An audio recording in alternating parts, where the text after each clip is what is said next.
Welcome back to the Girly Girl Bookworm. So today I have my last 5 reads for you, and I have one that I'm kind of on the fence about, like DNFing. So the book that I'm on the fence about DNFing this week is The Defense by Steve Kavanaugh. This is the first book in a series. The 4th book, 13, has been really popular lately, and I wanted to read it, but I knew this was on my shelf, so I was like, I should read the first book first. I am 65 pages in so far, and I just can't. It's very dull. I don't like the main character. It feels very court drama-y, which I'm not really in the mood for right now, I guess.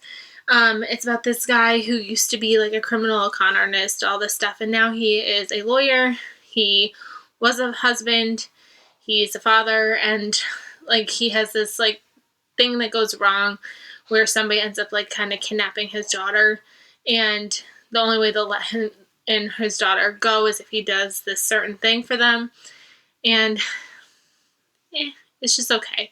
So I'm thinking about DNFing this. I'm not too interested in it right now. And then this week I read 2 historical fictions and 3 thrillers, and for the most part I had a really good reading week. The first book that I started off with was The Homefront Wanted Girls by Joanna Goodman. This is a book that you guys chose for me over on Instagram. I put this book and the next book I read on there saying, what should I read next? I ended up reading both, but this one is the one that won. This takes place in Canada, and it follows 2 perspectives. It follows a woman who unfortunately gets pregnant young, and she has to give up her daughter for adoption.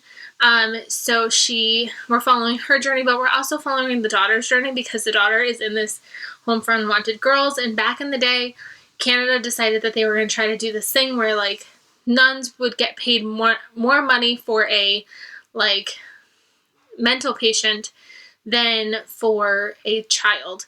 So they turned all of their orphanages into mental hospitals. And now all these girls are being treated as mental patients instead of children. And it was so hard to read, but the writing style made it really easy. I really liked the dual timelines and the dual perspectives, and I ended up giving this book 4 stars. It's definitely really hard to read. The ending, I feel is what, not the ending. It wasn't even the ending. It's just, I felt like I wanted to be more emotionally attached because of everything that they were going through, and unfortunately there was a little bit of disconnect in that emotionalness that I wanted. But it's still, overall, I think it's a really good read, and I am glad that I picked this one up. The other book that I had to choose between was The Masterpiece by Fiona Davis. She's written a lot of other books. She's written The Dollhouse, The Address.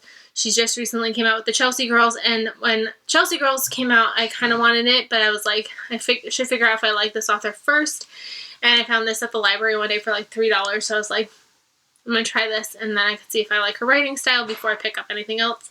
This follows 2 timelines, again, one in the past, one in the current time, and, well, not current time, it's still in the 70s, but it's the other time was in the 20s. And it follows at the Grand Central Terminal. There was an art school there, and so we're trying to figure out what's going on with this artist that is teaching at the art school in the 20s, and then we're working with a woman who is just kind of struggling through life and ends up getting a job at this decrepit New York City terminal. Again, this is my second art book in a week-ish time frame. I'm not the biggest fan about stories revolving around art. It just happened to be that way.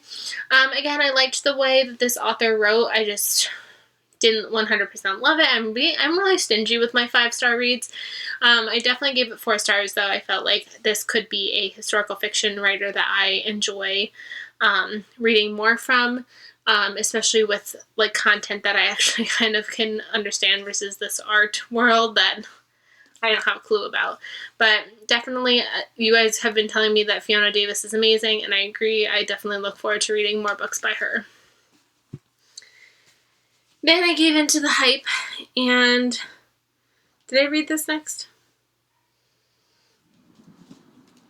Maybe I didn't read this next. I don't know. These next two books could be potentially totally out of order. I can't remember.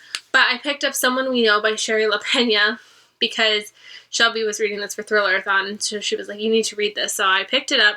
This just came out last July. I had it pre-ordered, and I loved this book. I ended up giving it 5 stars. It was fast-paced. It's engaging, multi-perspective. It follows this man whose wife who goes missing. So this town is like trying to figure out where this wife went. And it's following all the different neighbors, and one of the other neighbors, her son, we are just recently finding out that he's been breaking into people's houses, not to like steal anything, but just to go on their computers and look around and things like that.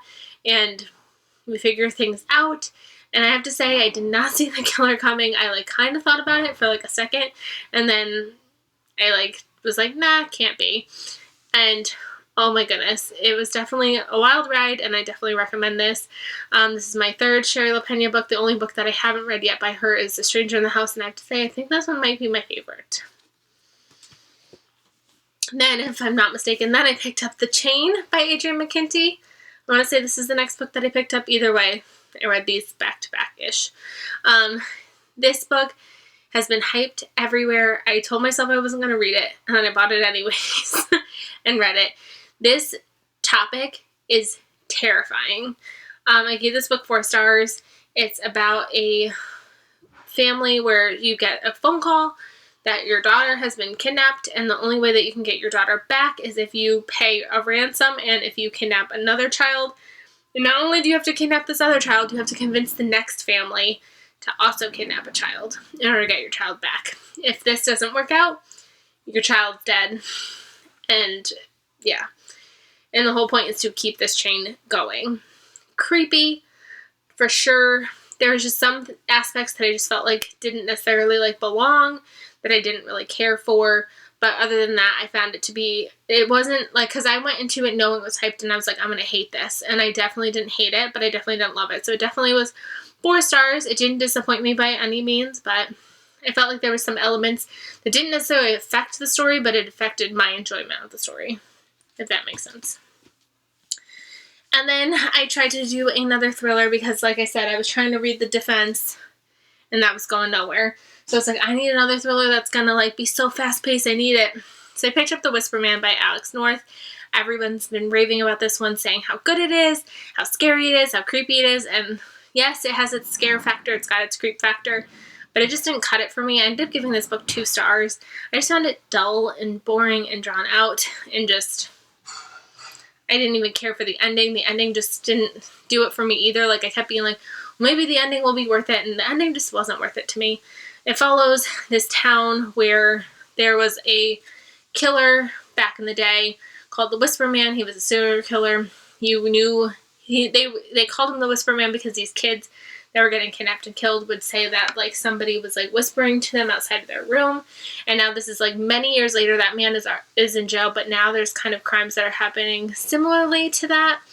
And we're following a man with his son, and kind of like their take on what's going on in this neighborhood, this town where this is all occurring. And we're following a police officer, and he's trying to solve the case. He's been trying to solve the case for 20 years. I don't know. I read reviews saying that it's a procedural story, and I agree. It just kind of just goes. It's interesting because so many people have been raving about this and hyping about this, and I didn't get it. So, I am winded now after that. I'm sorry. I hope you guys enjoy this video. Like I said, not too shabby to enjoy 4 out of the 5 books and potentially DNFing one. Not too bad. And right now I'm in the middle of 2 books. I'm reading Verity by Colleen Hoover and How to Hack Heartbreak. And I'm enjoying both of those right now, really. So I'm excited that I feel like I am still going strong, and I'm still reading some really great things. So I hope you guys enjoyed, and I will see you guys really soon. Bye, everybody.